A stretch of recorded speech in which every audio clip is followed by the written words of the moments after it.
In today's headlines, exclusive and overseas Filipino worker shares his harrowing experience in ongoing war between Ukraine and Russia. The United States is Ukrainian's #1 military ally, and the reason behind its confidence is waging war against Russia.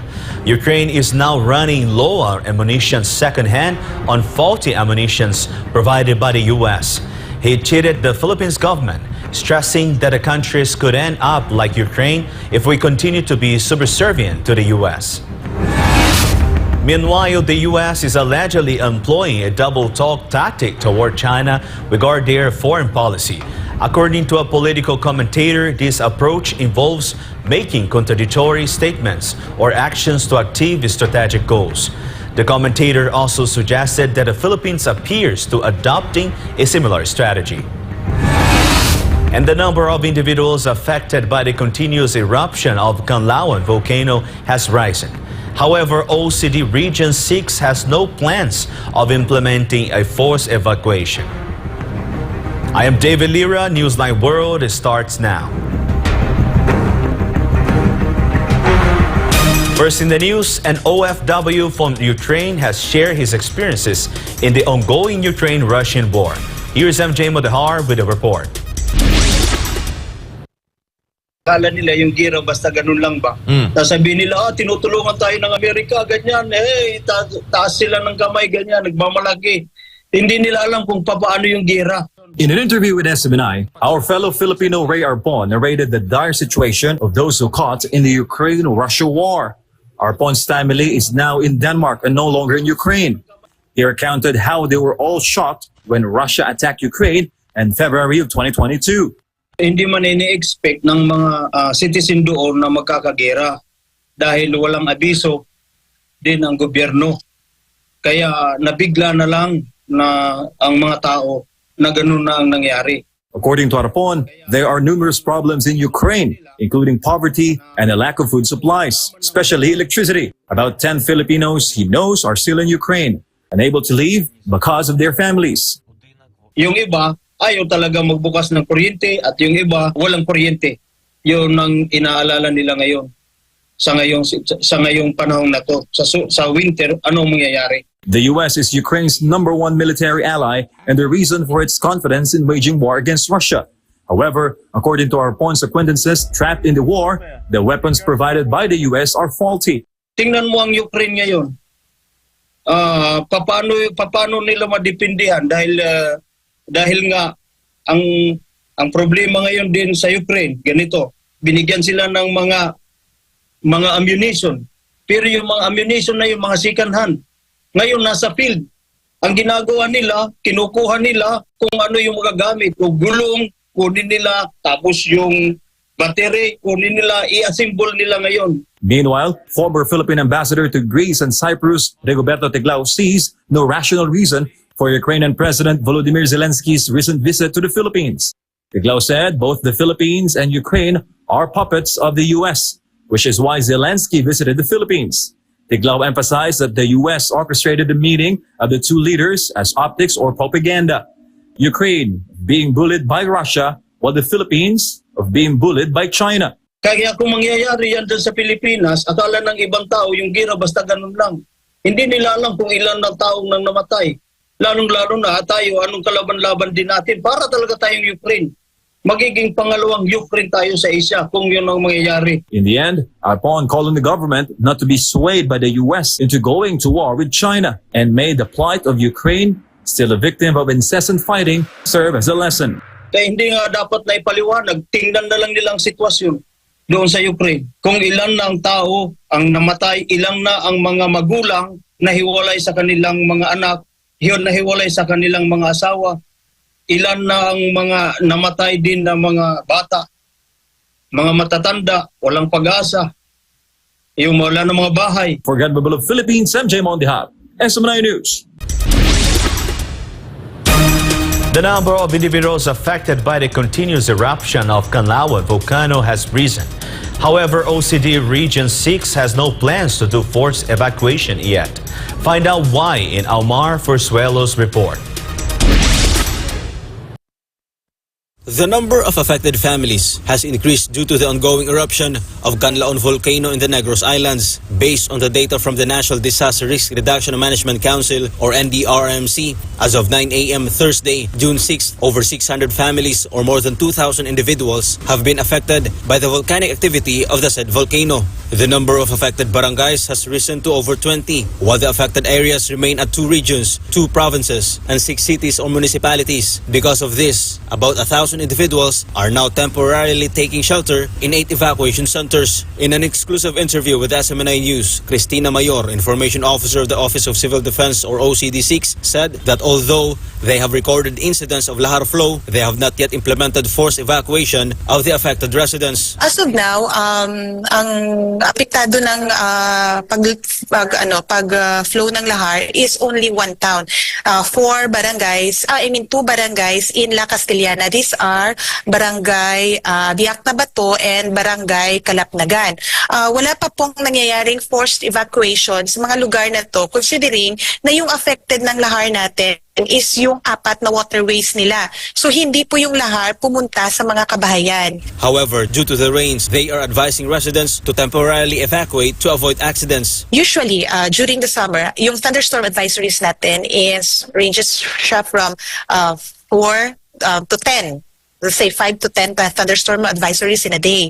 Pero ngayon, nakakaabot po tayo ng thunderstorm advisory number 20, number 18.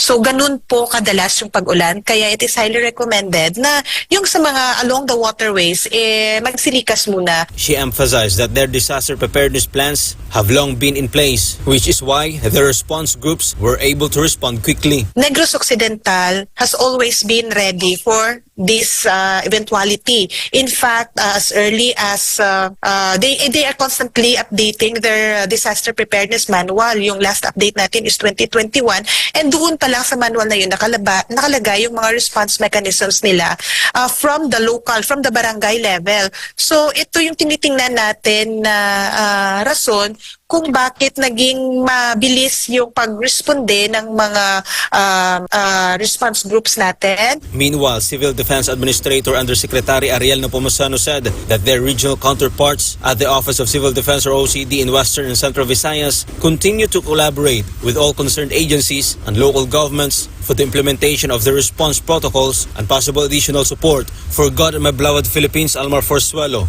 SMNI News. The U.S. is allegedly employing a double-talk tactic toward China regarding their foreign policy. According to a political commentator, the Philippines seems to be following suit. Here's MJ Modahar with a report.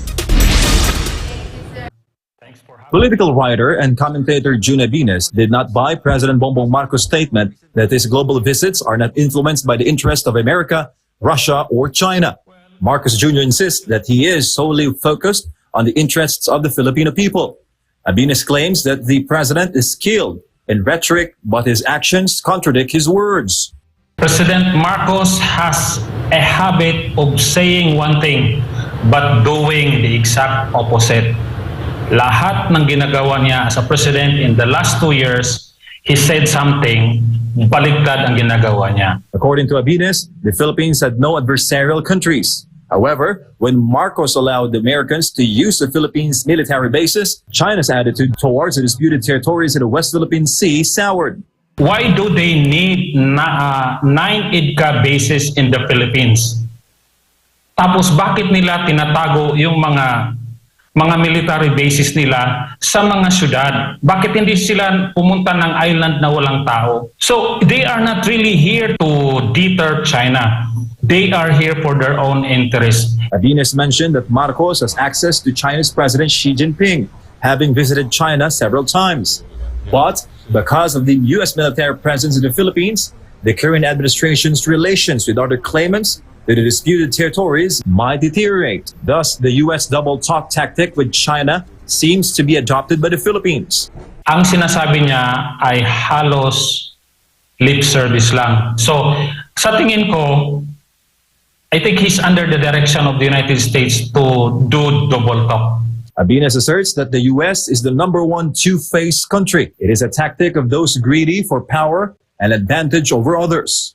Kasi as we speak, Mismo ang United States, double talk din. They attack China, then they kiss China. They attack and kiss. Ayun, ganun din ginagawa ni BBM. Atake, kunyari, tapos maging friendly naman. Adinas hopes for a policy shift in the Marcos Jr. administration. He suggests using bilateral negotiations instead of megaphone diplomacy with China regarding the West Philippine Sea. Yung United States, marami na silang economic na mga favor na nakuha sa China. Tayo, we are totally shut out. Tayo ang naiwan kasi ang China is producing very affordable and good technology na hindi na natin na makikinabangan. For Government of Philippines, MJ Mondiha, SM9 News. Up next, Iran issued a stark warning of retaliation following an Israeli strike that resulted in the death of Iranian Revolutionary Guard officer early this week. Tensions escalate as both nations brace for potential consequences in the wake of this target attack.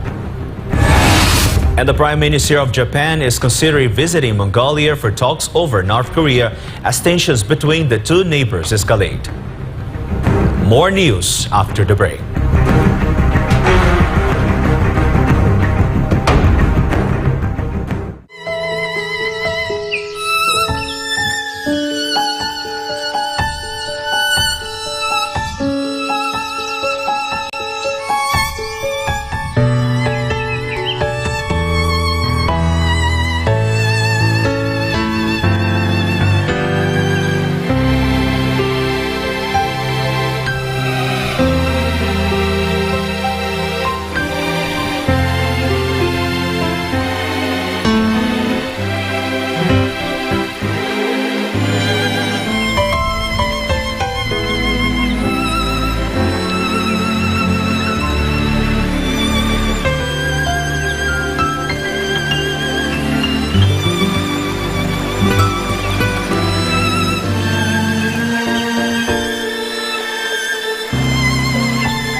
A man in Mexico became the first non-human case of a person who got infected and died from bird flu virus. More details of this story from Federico Veloso. The World Health Organization confirmed that a 59-year-old resident from Mexico was indeed the first human to have died from an infection caused by a subtype of avian influenza after contracting the virus a few weeks ago. The Mexican resident was infected by a strain of the influenza A virus known as H5N2, according to the World Health Organization. It is the first time a human got infected and died from this type of influenza A strain. The H5N2 and another strain known as H5N1 have affected domesticated and wild birds around the world, with all continents already infected including Antarctica. It is still unknown how the person got infected with the bird flu virus. The Mexican man developed symptoms like fever, shortness of breath, diarrhea, nausea, and general discomfort. He was bedridden in Mexico City for 3 weeks and later died due to complications from the infection. The bird flu virus has killed millions of birds around the world, not only those infected, but even those that are potentially exposed to the deadly strain. I'm Federico Veloso, your global citizen correspondent for SM9 News. Iran warned to retaliate after an Israeli airstrike killed an Iranian Revolutionary Guard officer early this week. Melchizedek Cadiz files this report. Assalamu alaikum. Another member of the IRGC, a branch of the Iranian Armed Forces, died from suspected Israeli airstrike earlier this week. The incident urged the Islamic Republic to hurl a new round of threats to its archenemy, the Jewish state. The IRGC Commander-in-Chief Hossein Salami warned that Israel will pay the price for the death of Iranian military advisor Saeed Abyar. The IRGC Chief Commander attended Abyar's funeral on Tuesday. The missile attack happened in the Syrian city of Aleppo on Monday, right after midnight local time. It is the second strike within a week, and it's taken as a sign of escalating tensions between Iran and its archenemy Israel. The incident happened a few months after a suspected Israeli airstrike killed at least 7 IRGC officials, including a longtime military advisor to Syria. Abyar was the first IRGC personnel to have died from an Israeli airstrike since April. Israel, on the other hand, has not officially recognized or denied its involvement in the airstrike. Reporting from Kuwait, I am Melchizedek Cadiz, your global citizen correspondent for God and for our beloved country, the Philippines. The Prime Minister of Japan is considering visiting Mongolia for talks over North Korea as tensions between the two neighbors escalate anew.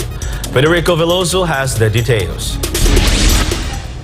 Japanese Prime Minister Fumio Kishida plans to visit Mongolia to discuss a decades-long issue with North Korea. Kishida plans to meet with the Mongolian president and ask for his cooperation in resolving the issue of Japanese nationals allegedly abducted by North Korean agents in the 1970s and 1980s. The Japanese leader is anticipated to discuss with the Mongolian leader the need of bringing back the victims to their home country as the abductees' relatives are getting old, as well as call for support to establish a high-level bilateral dialogue with North Korea leader Kim Jong-un. In February, hopes of a diplomatic breakthrough between the North and the South was anticipated after North Korean leader Kim Jong-un's sister Kim Yo-jong stated that future relations between North Korea and Japan is likely, adding that a visit could happen as long as Tokyo will not make the issue of decades-old abduction of Japanese citizens an obstacle in building ties with Pyongyang. If the trip pushes through, it will be the first time a Japanese prime minister will visit Mongolia since 2016. Tensions between the two Koreas escalated after Pyongyang sent about 3,500 balloons of various sizes across the border with the South between May 28 and June 2. The balloons, which contained rubbish and manure, was a revenge attack after South Korean activists sent anti-North Korean leaflets across the border. Japan has often looked up to Mongolia to act as a mediator in dealing with the abduction issue with North Korea. This has been Federico Veloso, your global citizen correspondent for SMNI News. Thailand officials warn producers of the multi-million-dollar action film Jurassic World not to damage natural resources in the country while filming the next installment of the blockbuster franchise. Chatbongkon Pisamay Gozon has the report.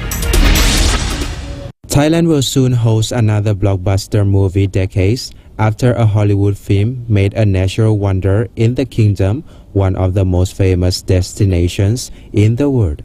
The Director General of the Department of Tourism last week said a world-class film crew from Hollywood is preparing to shoot the movie Jurassic World 4 in Thailand.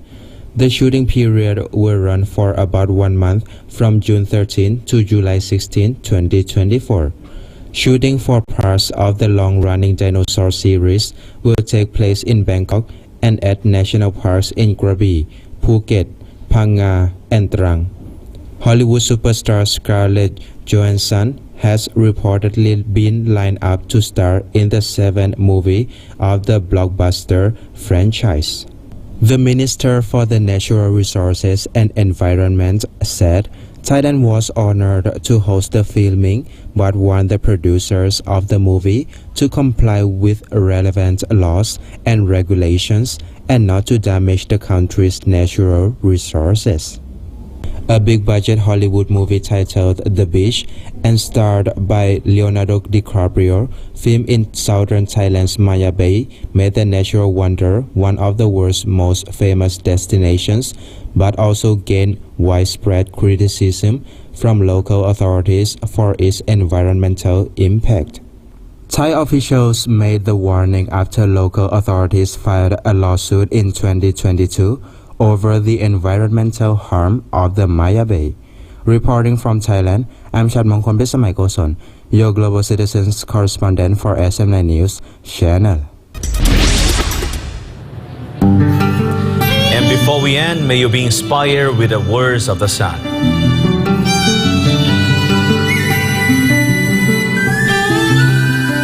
Injustice provokes God in his anger and invites his judgment.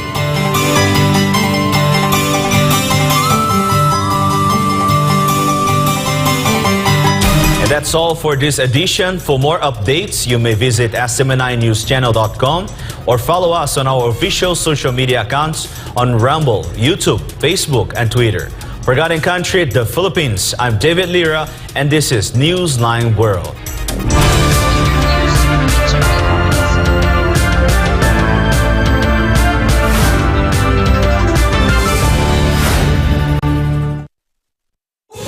Subscribe to SM9 News Channel and turn on the notification bell to keep you up to date. Also visit our official social media accounts and join our community on Viber and Telegram.